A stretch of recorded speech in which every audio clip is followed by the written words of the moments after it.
Hello बच्चों, कैसे हैं आप सब। स्वागत है आप सबका हमारे विज कैम यूट्यूब चैनल पर। आज के इस वीडियो में मैं क्लास 12th केमिस्ट्री का एनसीईआरटी की नोट्स लेकर आया हूँ।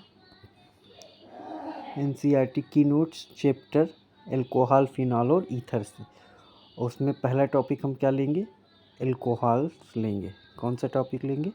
एल्कोहल्स लेंगे। अब एल्कोहल्स क्या हैं ये आपको पता होना चाहिए कि एलिफैटिक हाइड्रोकार्बन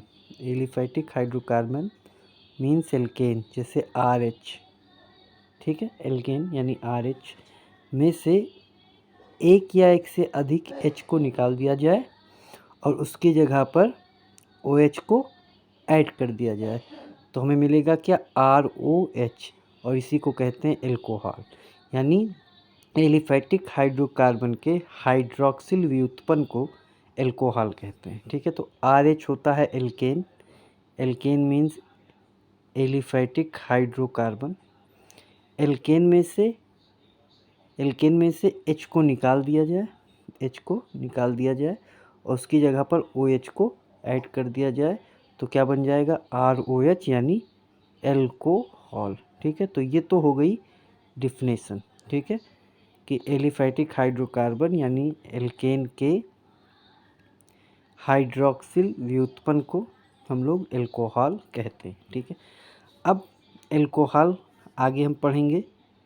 सबसे पहले हम लोग पढ़ेंगे एल्कोहल का वर्गीकरण। क्या पढ़ेंगे?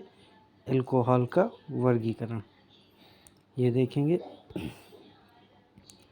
एल्कोहल का वर्गीकरण यानी ROH का वर्गीकरण। तो पहला वर्गीकरण जो इसका किया जाएगा वो किया जाएगा OH समूह की संख्या के आधार पर।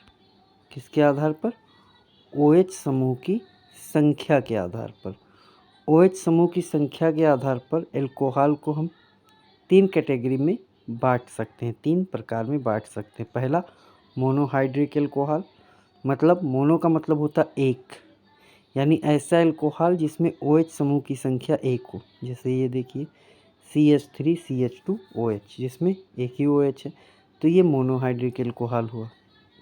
इसके बाद में डाईहाइड्रिक एल्कोहल। कौन सा एल्कोहल? Dihydric alcohol. डाई मतलब होता है दो, यानी ऐसा एल्कोहल जिसमें 2 OH समूह हो। जैसे ये वाला देखिए CH2OH, ये डाईहाइड्रिक एल्कोहल है। ये एथिलीन ग्लाइकॉल है। क्या नाम है इसका? Ethylene glycol. इसके बाद में आते हैं तो ट्राईहाइड्रिक एल्कोहल। ये वाला देखिए, ट्राई मतलब होता है 3, यानी ऐसा एल्कोहल जिसमें OH समूह की संख्या 3 हो। जैसे ये देखिए CH2OH, CH2OH, CH2OH, CH2OH, CHOH, CH2OH, ये CH2OH, CHOH, CH2OH, CH2OH, CHOH, CH2OH, तो कितने OH हो गए? 3। तो ये ट्राईहाइड्रिक एल्कोहल है और ये क्या है आपका? ग्लिसरॉल। क्या है? ग्लिसरॉल, ठीक है। और इससे ज़्यादा हुआ तो पॉलीहाइड्रिक एल्कोहल। मेनली हम क्या याद रखेंगे? मोनोहाइड्रिक मतलब ऐसा एल्कोहल जिसमें OH समूह की संख्या एक हो। डाईहाइड्रिक एल्कोहल ऐसा एल्कोहल जिसमें OH समूह की संख्या 2 हो। और ट्राईहाइड्रिक एल्कोहल जिसमें OH समूह की संख्या 3 हो, ठीक है। उम्मीद है ये इतना समझ में आया होगा। अब आगे आते हैं तो ये जो मोनोहाइड्रिक एल्कोहल है इनको और कैटेगराइज किया जाता है और क्लासिफाइड किया जाता है संकरण के आधार पर। संकरण आप समझते ही होंगे। संकरण के आधार पर इनको वर्गीकृत किया जाता है और 2 भाग में इनको डिवाइड किया जाता है, यानी 2 तरह से इनको 2 प्रकार में डिवाइड किया जाता है। एक तो होता है sp3 संकरित COH बंध युक्त एल्कोहल। sp3 संकरित COH बंध युक्त एल्कोहल, यानी ऐसा एल्कोहल जिसमें जिस कार्बन से OH जुड़ा हो वो sp3 संकरित हो। अब sp3 संकरित होने का मतलब हुआ उसके जो 4 बॉन्ड हैं वो चारों सिंगल बॉन्ड होंगे, यानी 4 के 4 सिग्मा बॉन्ड होंगे। 4 सिग्मा बॉन्ड होगा तो उसे कहेंगे sp3 संकरण। ठीक है, तो ऐसा एल्कोहल जिसमें जिस कार्बन से OH जुड़ा हो वो sp3 संकरित हो, मतलब वो 4 सिग्मा बॉन्ड बना रहा हो। ठीक है, तो इसको ये sp3 संकरित COH बंध युक्त एल्कोहल 3 प्रकार के होते हैं। ठीक है, एक तो नॉर्मली आपका एल्कोहल जिसको हम कहते हैं वो होता है, जो हमारे सिलेबस में है एल्कोहल। ये इसमें अगर हम देखें तो OH इस वाले कार्बन से जुड़ा हुआ है और इसमें एक ये सिग्मा और 2 हाइड्रोजन, ये भी 2 सिग्मा हो गए। तो ये वाला sp3 संकरित कार्बन है और इसी से OH जुड़ा हुआ है, तो इसको कहेंगे एल्कोहल। ठीक है, दूसरा इसमें आता है sp3 संकरित COH बंध युक्त एल्कोहल में एलेलिक एल्कोहल। कौन सा एल्कोहल? Allylic alcohol. इसका एग्जाम्पल ये है। इसमें देखिए, इसमें क्या होता है कि OH उस sp3 संकरित कार्बन से जुड़ा होता है। ये भी sp3 संकरित है क्योंकि 1 सिग्मा 2 सिग्मा और 2 हाइड्रोजन 4 सिग्मा। तो OH उस sp3 संकरित कार्बन से जुड़ा होता है जो कि कार्बन कार्बन द्विबंध से जुड़ा होता है। मतलब हम इसको ऐसे कह सकते हैं कि इसमें कार्बन कार्बन द्विबंध से जुड़े अगले sp3 संकरित कार्बन से OH जुड़ा होता है। फिर से समझिए, क्या होता है? एलेलिक एल्कोहल कार्बन कार्बन द्विबंध से जुड़े अगले sp3 संकरित कार्बन से OH जुड़ा होता है, तो इसको कहते हैं एलेलिक एल्कोहल। फिर से सुन लीजिए, कार्बन कार्बन द्विबंध से जुड़े अगले sp3 संकरित कार्बन से OH जुड़ा होता है, तो इसको कहते हैं एलेलिक एल्कोहल। नेक्स्ट इसमें है तीसरा इसमें है बेंजाइलिक एल्कोहल। ये बेंजाइलिक एल्कोहल क्या होता है? इसमें ये देखिए, ये वाला कार्बन sp3 संकरित है। ठीक है, तो क्या होगा कि इसमें OH समूह किससे जुड़ा होता है? OH समूह बेंजीन रिंग से जुड़े अगले sp3 संकरित कार्बन से जुड़ा होता है, यानी इस वाले से OH जुड़ा हुआ है। बेंजीन रिंग से जुड़े अगले sp3 संकरित कार्बन परमाणु से OH जुड़ा होता है, इसको कहते हैं बेंजाइलिक एल्कोहल। ठीक है, अब देखिए बेंजाइलिक एल्कोहल फिनॉल में डिफरेंस समझिए। अगर ये बेंजीन रिंग है, इस बेंजीन रिंग से डायरेक्ट OH जुड़ा होगा तो ये अल्कोहल नहीं है, ये क्या है? फिनॉल है। और इसमें ये वाला जो कार्बन है, ये वाला, ये sp2 संकरित है, यानी sp2 संकरित से जुड़ा होता है OH बेंजीन रिंग के sp2 संकरित कार्बन से जुड़ा होता है, यानी डायरेक्ट अगर बेंजीन रिंग से OH जुड़ा है तो इसको फिनॉल कहेंगे। लेकिन अगर बेंजीन रिंग हो और उससे कार्बन जुड़ा हो और ये कार्बन sp3 संकरित हो, ये कार्बन sp3 संकरित हो और इससे OH जुड़ा हो, तो उसको हम कहेंगे बेंजाइलिक एल्कोहल। ये वाला आपका बेंजाइलिक एल्कोहल है। ठीक है, तो इस तरह sp3 संकरित एल्कोहल यानी sp3 संकरित COH बंध युक्त एल्कोहल 3 प्रकार के होते हैं। एक नॉर्मली जिसको हम एल्कोहल कहते हैं, एक एलेलिक एल्कोहल और एक बेंजाइलिक एल्कोहल। ठीक है, अब ये तीनों यानी sp3 संकरित COH बंध युक्त एल्कोहल यानी alcohol, allylic alcohol, benzylic alcohol, इनको एक प्रकार से और वर्गीकृत किया जाता है और वो है 1 डिग्री, 2 डिग्री और 3 डिग्री एल्कोहल में, यानी प्राथमिक, द्वितीयक और तृतीयक एल्कोहल में। चाहे वो एल्कोहल हो, चाहे वो एलेलिक एल्कोहल हो, चाहे वो बेंजाइलिक एल्कोहल हो, तीनों 1 डिग्री, 2 डिग्री, 3 डिग्री होते हैं। जैसे ये वाला देखिए, अगर OH जिस कार्बन से जुड़ा हो उसके पास 2 हाइड्रोजन हो तो उसको कहेंगे 1 डिग्री एल्कोहल। ठीक है, अगर OH जिस कार्बन से जुड़ा हो उसके पास केवल 1 हाइड्रोजन हो, क्या हो? केवल 1 हाइड्रोजन। जैसे इसमें देखिए, OH है, इस कार्बन से जुड़ा है और उसके पास केवल ये 1 हाइड्रोजन है, तो ये 2 डिग्री एल्कोहल है, यानी द्वितीयक एल्कोहल। ठीक है, फिर आते हैं 3 डिग्री पर। 3 डिग्री एल्कोहल क्या होता है? OH जिस कार्बन से जुड़ा होता है उसके पास एक भी हाइड्रोजन नहीं होता है, तो ये 3 डिग्री एल्कोहल कहलाता है, यानी तृतीयक एल्कोहल कहलाता है। जैसे ये OH है, इस कार्बन से जुड़ा, इसके पास एक भी हाइड्रोजन नहीं, तीनों के तीनों क्या हैं? एल्किल। तो ये 3 डिग्री एल्कोहल कहलाता है। तो पहचान यही है, ठीक है। क्या पहचान है? फिर से एक बार, जिस कार्बन से OH जुड़ा हो उसके पास 2 हाइड्रोजन हो, 1 डिग्री एल्कोहल, ठीक है। और अगर जिस कार्बन से OH जुड़ा हो, जिस कार्बन से OH जुड़ा हो उसके पास एक ही हाइड्रोजन हो, ओनली 1 हाइड्रोजन हो, तो उसको कहेंगे 2 डिग्री एल्कोहल, ठीक है। उसके बाद में 3 डिग्री एल्कोहल की बात अगर करें, 3 डिग्री एल्कोहल की बात करें तो जिस कार्बन से OH जुड़ा होगा उसके पास एक भी हाइड्रोजन नहीं होगा, तो वो 3 डिग्री एल्कोहल कहलाएगा। उम्मीद है इतना समझ में आया होगा, ठीक है। अब आते हैं आगे।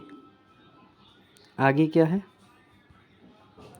कि मोनोहाइड्रिक एल्कोहल को एक तो sp3 संकरित COH बंध युक्त एल्कोहल हो गया, दूसरा होता है sp2 संकरित COH बंध युक्त एल्कोहल, और इसमें एक ही कैटेगरी है, वो है वाइनिलिक एल्कोहल।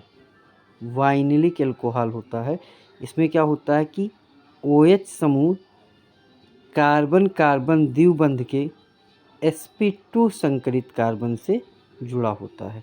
OH समूह कार्बन कार्बन द्विबंध के sp2 संकरित OH समूह से जुड़ा होता है, तो इसको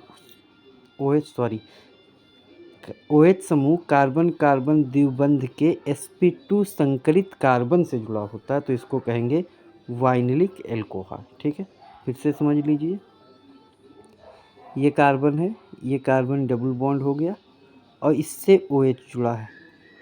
अब देखिए ये वाला कार्बन sp2 संकरित है, sp2 संकरित है, क्यों? क्योंकि यहाँ पर एक सिग्मा, यहाँ पर एक सिग्मा और एक सिग्मा, अगर हाइड्रोजन जुड़ा हुआ है तो एक सिग्मा और, यानी टोटल मिलाकर 3 सिग्मा, और जब 3 सिग्मा होगा तो उसे कहेंगे sp2 संकर, ठीक है। तो जब OH समूह कार्बन कार्बन द्विबंध के sp2 संकरित कार्बन से जुड़ा होता है, कार्बन कार्बन द्विबंध के sp2 संकरित कार्बन से जुड़ा होता है, तो इसे कहते हैं वाइनिलिक एल्कोहल, ठीक है। इतना आपको समझ में आया होगा, ठीक है। अब आगे बढ़ते हैं और आते हैं नामकरण पर, नॉमेनक्लेचर पर, ठीक है। अगर हम नामकरण की बात करें तो नामकरण 2 तरह से किया जाता है, एक तो सामान्य नाम लिखा जाता है, कॉमन नेम, और एक IUPAC नाम, ठीक है। तो एल्कोहल का जो सामान्य नाम है वो है एल्किल एल्कोहल। क्या है? एल्किल एल्कोहल, यानी जिस एल्केन से एल्कोहल बना होगा उसको लिखेंगे एल्किल, क्योंकि एक H कम होता है और उसके साथ में लगा देंगे एल्कोहल, एल्किल एल्कोहल। जैसे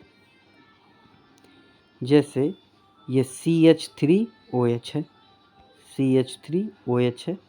अब इसमें ये CH3 यानी CH4 होता है, उसमें एक H कम कर दिया तो मेथेन से एक H कम कर दिया तो क्या नाम हो जाएगा? मेथिल। और OH लगा है तो एल्कोहल, तो इसका नाम हो जाएगा मेथिल एल्कोहल। क्या हो जाएगा? Methyl alcohol. CH3OH का नाम क्या हो जाएगा? मेथिल एल्कोहल, ठीक है। ये सामान्य नाम, कॉमन नेम है। इसके बाद में इसी तरह अगर हम देखें CH3CH2OH, तो CH3CH2 मतलब C2H5, यानी एथेन से एक H कम, एथेन से एक H कम, इसलिए इसको क्या लिख देंगे? एथिल। क्या लिख देंगे? एथिल। और OH है इसलिए एल्कोहल, तो इसका नाम हो जाएगा एथिल एल्कोहल। क्या नाम हो जाएगा? Ethyl alcohol. यानी ये हो गया सामान्य नाम, C2H5OH का एथिल एल्कोहल होता है सामान्य नाम, ठीक है। अब एक खास बात, ये जो मेथिल एल्कोहल है ये जो मेथिल अल्कोहल है CH3OH, इसका एक नाम और लिखते हैं, सामान्य नाम ही है वो CH3OH का। CH3OH को एक नाम और है, इसको कार्बिनॉल भी कहते हैं। कार्बिनॉल, क्या कहते हैं? कार्बिनॉल भी कहते हैं। किसको कहते हैं कार्बिनॉल? मेथिल अल्कोहल को कार्बिनॉल भी कहते हैं। तो ये तो हो गया सामान्य नाम, ठीक है। अब आते हैं IUPAC नामकरण पर। IUPAC नामकरण पर, और इसको अगर हम सिर्फ अल्कोहल की बात करें तो अल्कोहल का IUPAC नाम होता है एल्केनॉल। क्या होता है? एल्केनॉल। मीन्स जिस भी एल्केन का वो व्युत्पन्न होगा उसको लिखेंगे। जैसे अगर ये मेथिल अल्कोहल है तो मेथेन का है तो मेथ एन, और ई हटाकर क्या लगा देंगे? ऑल, तो हो जाएगा मेथनॉल। ये इसका IUPAC नाम हो गया। जैसे अगर हम बात करें C2H5OH का, तो ये एथेन का भी उत्पन्न है, तो इसको लिखेंगे एथ एन, और एन पूरा लिखकर ई हटाकर उसकी जगह पर ऑल लगा देंगे, तो क्या बन जाएगा? एथनॉल। वैसे हमने एक IUPAC नॉमेनक्लेचर की वीडियो डाली है, उसको आप देख सकते हैं, वहाँ पर आपको ये क्लियरली और समझ में आएगा, ठीक है। अब देखते हैं कुछ और एग्जाम्पल। ये देखिए, इसका हमने बता ही दिया CH3CH2OH एथेनॉल। ये वाला देखिए CH3CH, फिर उसके ऊपर CH3CH, फिर OH, इसके ऊपर फिर CH3। तो इस 3 कार्बन है तो प्रोप हो जाएगा, सिंगल बॉन्ड है एन हो जाएगा, और 2 नंबर वाले कार्बन पर OH लगा है तो प्रोपेन 2 इसका नाम हो जाएगा, ठीक है। इसके अलावा ये वाला देखें, ये वाला देखें, तो इसको 1, ये 2, ये 3, तो प्रोप तो हो ही जाएगा। तो प्रोप 3 कार्बन है तो प्रोप, 3 कार्बन है तो प्रोप, सिंगल बॉन्ड है उनके बीच में कार्बन की में तो एन, और 2 नंबर वाले कार्बन पर OH लगा है तो 2 ऑल, और ये वाला मेथिल बच गया तो किस नंबर पर बचा है? 2 नंबर वाले पर, तो इसको लिख देंगे 2 मेथिल प्रोपेन 2 ऑल, ठीक। उम्मीद है ये भी समझ में आया होगा। IUPAC नाम तो आसान है आप लोगों के लिए। उसके बाद में ये वाला देखिए, ये वाला देखिए, इसका नाम क्या होगा? इसका नाम होगा,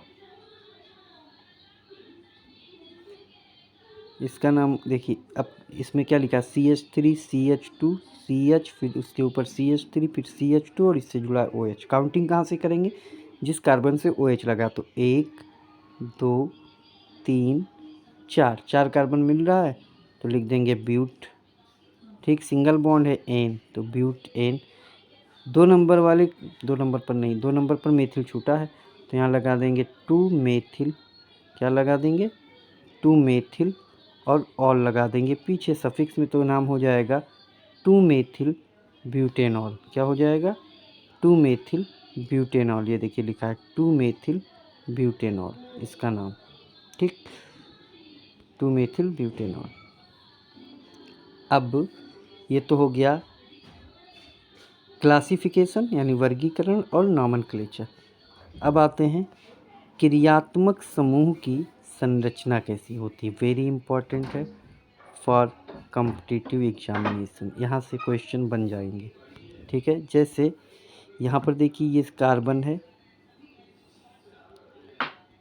यहाँ पर देखिए ये कार्बन है, और इससे ये 3 बॉन्ड बने हुए हैं, ठीक है।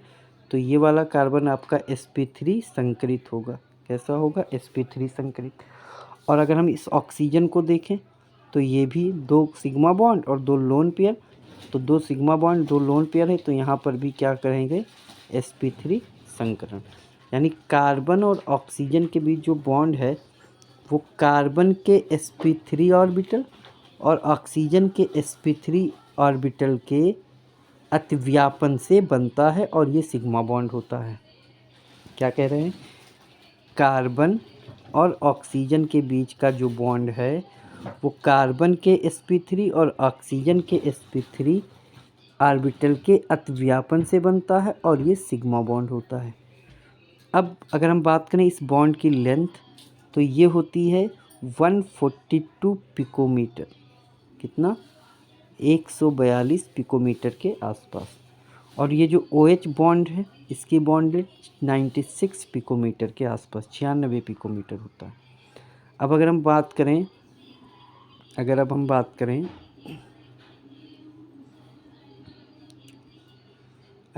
करें इसके बॉन्ड एंगल की, बंध कोण की, इस वाले बॉन्ड के कोण की, तो ये होता है 108.9 डिग्री। 108.9 डिग्री। देखिए, अगर कहीं पर sp3 हाइब्रिडाइजेशन है, जैसे यहाँ पर sp3 हाइब्रिडाइजेशन है, तो वहाँ पर बॉन्ड एंगल होना चाहिए, कितना होना चाहिए? 109 डिग्री 28 मिनट। लेकिन ये क्या है? 108.9 डिग्री, यानी 109 डिग्री 28 मिनट से थोड़ा सा कम। अब ये कम क्यों होता है वो यहाँ पर हमने लिखा है। देखिए, ये कम होता है। देखिए, ऑक्सीजन पर होते हैं 2 लोन पेयर, एक ये 2 लोन पेयर होते हैं। तो ऑक्सीजन के लोन पेयर के बीच प्रतिकर्षण के कारण कोण 109 डिग्री 28 मिनट से कुछ कम होता है। ठीक है, ये क्वेश्चन पूछ सकते हैं कि अल्कोहल में जो CO और H का जो बॉन्ड है, वो बंध कोण है, बॉन्ड एंगल है, वो 109 डिग्री 28 मिनट से कम क्यों होता है थोड़ा सा, या 108.9 डिग्री क्यों होता है, कम क्यों हो जाता है? तो वो यही बताएंगे कि ऑक्सीजन के ऊपर लोन पेयर होता है, लोन पेयर के बीच प्रतिकर्षण के कारण कोण 109 डिग्री 28 मिनट से कुछ कम हो जाता है। ठीक है, उम्मीद है ये आपको समझ में आया होगा और इम्पॉर्टेंट है। ठीक है, अब आते हैं अल्कोहल बनाने की विधि पर। अल्कोहल बनाने की विधि पर विरेचन मतलब बनाने की विधियाँ, विरेचन की विधियाँ या बनाने की विधियाँ। तो पहला जो रिएक्शन है बनाने की विधि में वो ये है कि एल्कीन की अभिक्रिया जल से कराते हैं किसी अम्ल की उपस्थिति में, यानी हम इसको कहते हैं एल्कीन में जल का अम्ल उत्प्रेरित योग। ठीक है, और ये योग जल का होता है एल्कीन में मार्कोनी काफ योग के नियम अनुसार, यानी योगज पदार्थ यानी जल का ऋण भाग, ये जो OH है ऋण भाग होगा, ऋण भाग एल्कीन के कार्बन कार्बन द्विबंध के उस कार्बन से जुड़ता है जिसके पास हाइड्रोजन कम होता है, यही होता है मार्कोनी काफ नियम। तो RCH है, तो CH से ही OH आकर जुड़ जाएगा, CH से ही OH आकर जुड़ जाएगा और आपका बन जाएगा एल्कोहल। ठीक है, एल्कोहल। अगर असम्मित एल्कीन है तो असम्मित एल्कीन से अगर हम एल्कोहल बनाएंगे, जल का अम्ल उत्प्रेरित योग करेंगे तो एल्कोहल बनेगा, और ये मेनली 2 डिग्री एल्कोहल होगा। 1 डिग्री बहुत कम बनता है, 2 डिग्री एल्कोहल बनता है। ठीक है, तो एल्कीन के एक तो हो गया एल्कीन के अम्ल उत्प्रेरित जल योजन द्वारा, ये रिएक्शन आप देख सकते हैं। इस वाले CH पर OH आकर जुड़ जाता है। ठीक है, और ये बन जाता है RCHOH CH3। ठीक है, दूसरा एल्कीन से ही हम बनाएंगे, लेकिन एल्कीन की अभिक्रिया टेट्राहाइड्रोफ्यूरान यानी THF की उपस्थिति में B2H6 यानी डाइबोरेन और NaOH जलीय NaOH की उपस्थिति में H2O2 हाइड्रोजन पेरोक्साइड से कराते हैं, तो हमें 1 डिग्री एल्कोहल मिलता है। ये देखिए 1 डिग्री एल्कोहल मिलता है। इस अभिक्रिया को कहते हैं हाइड्रोबोरेशन ऑक्सीकरण। और यहाँ पर हम देख सकते हैं कि कह सकते हैं कि यहाँ पर जल का एंटी मार्कोनिकॉफ योग होता है, एंटी मार्कोनिकॉफ योग होता है हाइड्रोबोरेशन ऑक्सीकरण में, एंटी मार्कोनिकॉफ योग होता है। ठीक,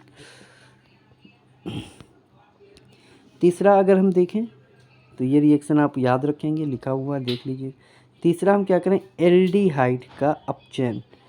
एल्डिहाइड की अपचयन करा देंगे तो हमें एल्कोहल मिल जाएगा। और ये अपचयन एल्डिहाइड का आप निकिल, प्लेटिनम, पैलेडियम इनमें से किसी की उपस्थिति में हाइड्रोजन गैस से एल्डिहाइड या कीटोन की अभिक्रिया करा दें तो आपको एल्कोहल मिल जाएगा। एल्डिहाइड और कीटोन का अपचयन हो जाएगा। इसे कहते हैं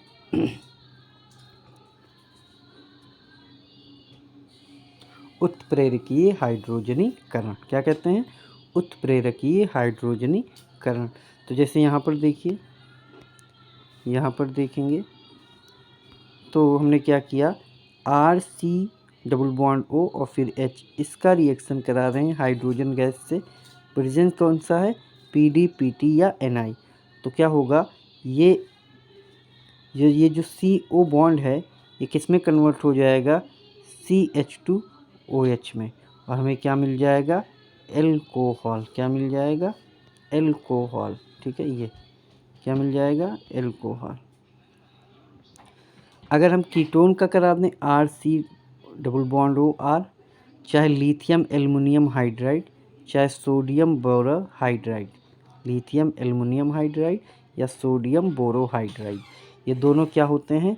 अपचायक होते हैं। इनकी उपस्थिति में अगर हम कीटोन का अपचयन कराएं या एल्डिहाइड का भी कराएं तो हमें यहाँ क्या हो जाएगा? यहाँ अपचयन होकर हो जाएगा ये CH, ये क्या हो जाएगा? ये हो जाएगा CHOH।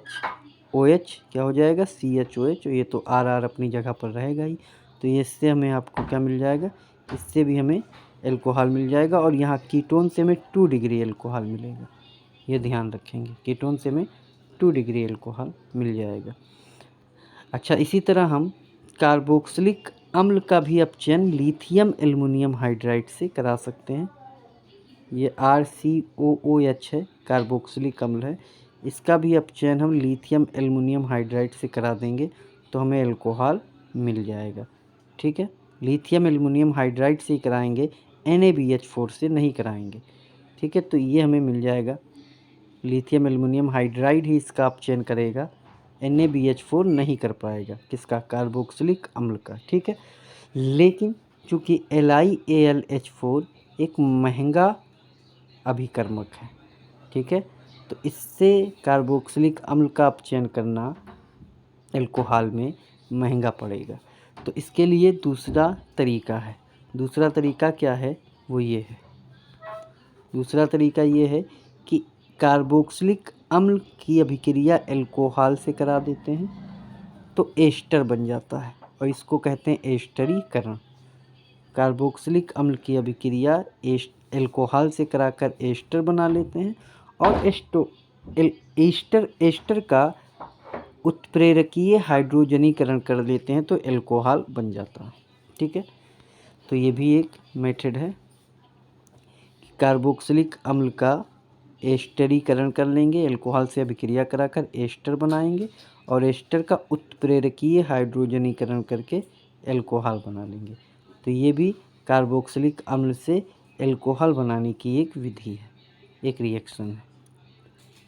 ठीक है, उम्मीद है इतना समझ में आया होगा। नेक्स्ट जो मेथड है बड़ा आसान है कि हम एल्किल हैलाइड की अभिक्रिया यानी RX की अभिक्रिया जलीय NaOH से करा दें तो क्या होगा? X और Na बनकर NaX बनकर निकल जाएगा, NaX बनकर निकल जाएगा और ROH आपको प्रोडक्ट मिल जाएगा और ये एल्कोहल है। ये क्या है? एल्कोहल है। ठीक है, आगे बढ़ते हैं।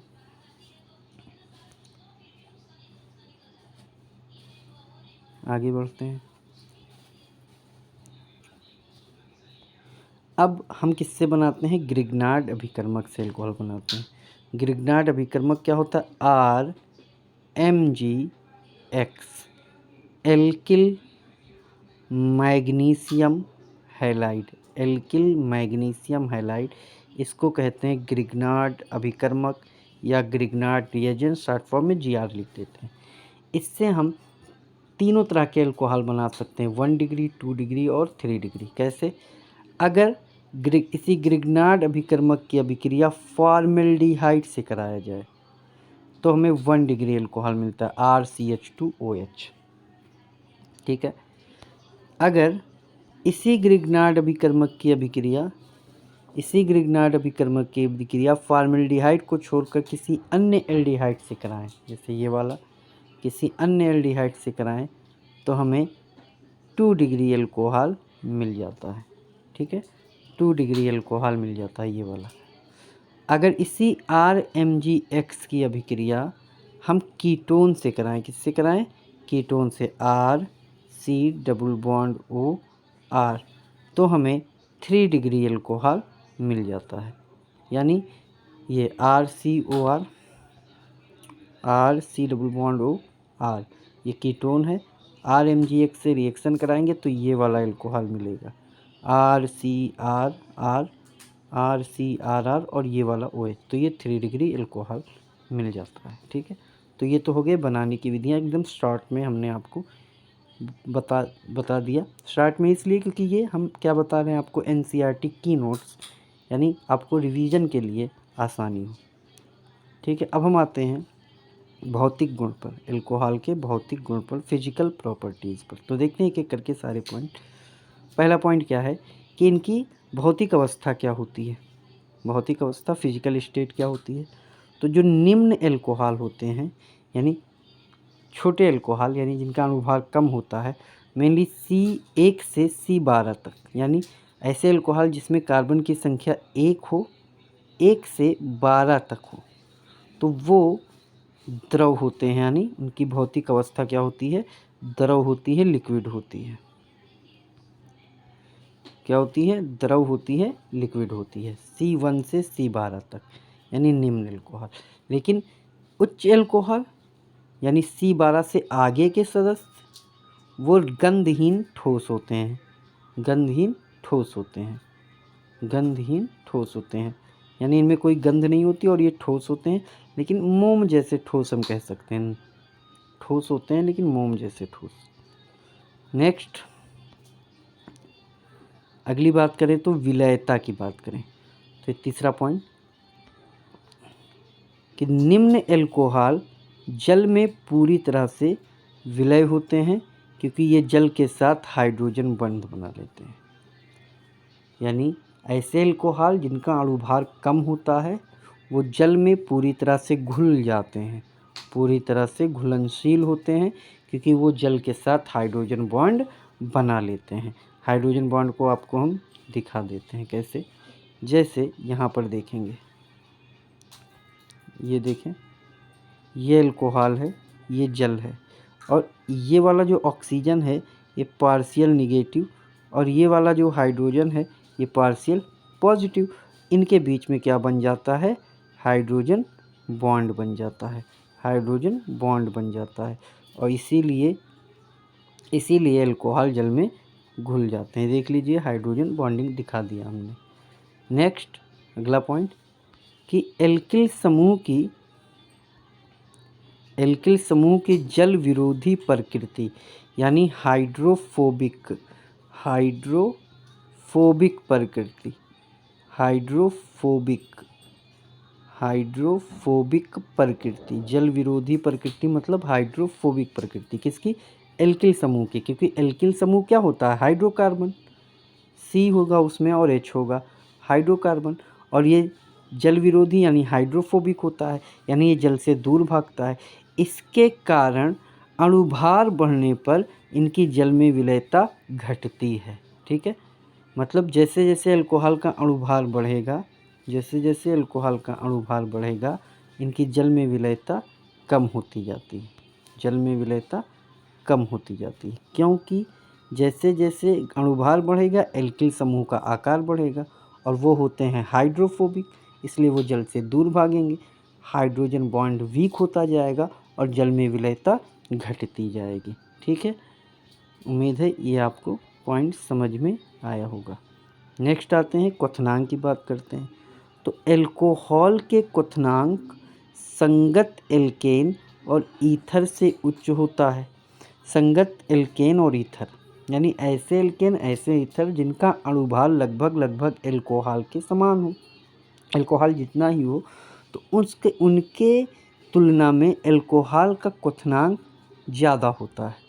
और इसका कारण क्या है कि एल्कोहल में यानी एल्कोहल के अणुओं के बीच अंतराण्विक हाइड्रोजन बंध उपस्थित होता है, अंतराण्विक हाइड्रोजन बंध उपस्थित होता है, जबकि एल्केन में और ईथर में हाइड्रोजन बॉन्ड नहीं होता है।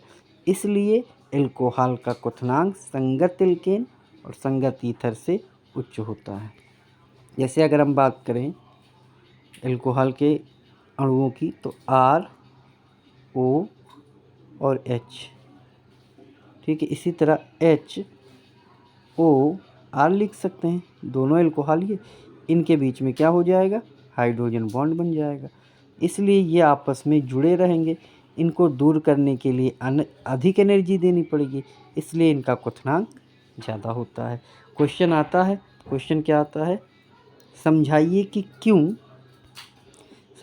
कि क्यों एथिल एल्कोहल का क्वथनांक डाई मेथिल ईथर से उच्च होता है। ठीक है, तो देखिए अगर हम मेथिल एल्कोहल की बात करें तो एथिल एल्कोहल की बात करें, जो कि होता है C2H5OH, और हम डाई मेथिल ईथर की बात करें तो ये होता है CH3OCH3।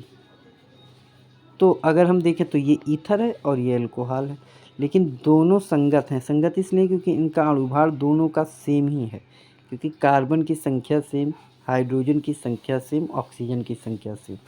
इसका अणुभार 46, इसका भी अणुभार 46, लेकिन क्वथनांक इसका ज़्यादा होता है एल्कोहल का। क्यों? क्योंकि हम पहले बता चुके हैं इनके अणुओं के बीच हाइड्रोजन बॉन्ड होता है और इनके अणुओं के बीच हाइड्रोजन बॉन्ड नहीं होता है। इसलिए एथिल एल्कोहल का क्वथनांक डाई मेथिल ईथर से उच्च होता है। ठीक है, उम्मीद है ये बात आपको समझ में आई होगी। अब एक पॉइंट और है कि एल्कोहल में शाखा बढ़ने पर क्वथनांक कम हो जाता है, क्योंकि पृष्ठ क्षेत्रफल घटने से वान डेर वाल्स बल का परिमाण घट जाता है। ठीक, यानी अगर हम बात करें एल्कोहल में शाखा बढ़ा दें तो क्वथनांक कम होगा, क्योंकि पृष्ठ क्षेत्रफल घटेगा, उसके साथ में वान डेर वाल्स बल का परिमाण घट जाएगा, और क्वथनांक वान डेर वाल्स बल के परिमाण के समानुपाती होता है। जितना ज़्यादा वान डेर वाल्स बल उतना ज़्यादा क्वथनांक। ठीक है, इस हिसाब से हम कह सकते हैं कि समावयवी एल्कोहल में शाखा बढ़ाते जाएंगे तो उनका क्वथनांक कम होता जाएगा। ठीक है, तो उम्मीद है आपको इतनी बात समझ में आई होगी, उम्मीद है आपको इतनी बात समझ में आई होगी। तो ये था एल्कोहल का की नोट्स, NCERT की नोट्स। इसको अच्छे से देखिए, नोट्स भी कर लीजिए, इसका नोट्स बना लीजिए। और भौतिक गुण तक हो गया है, अब हम इसके रासायनिक गुण अगले पार्ट में देखेंगे, यानी केमिकल रिएक्शंस देखेंगे एल्कोहल के। ठीक है, अगली वीडियो में। अगर वीडियो पसंद आई हो तो लाइक और शेयर करें और चैनल को सब्सक्राइब करें। तब तक के लिए थैंक यू।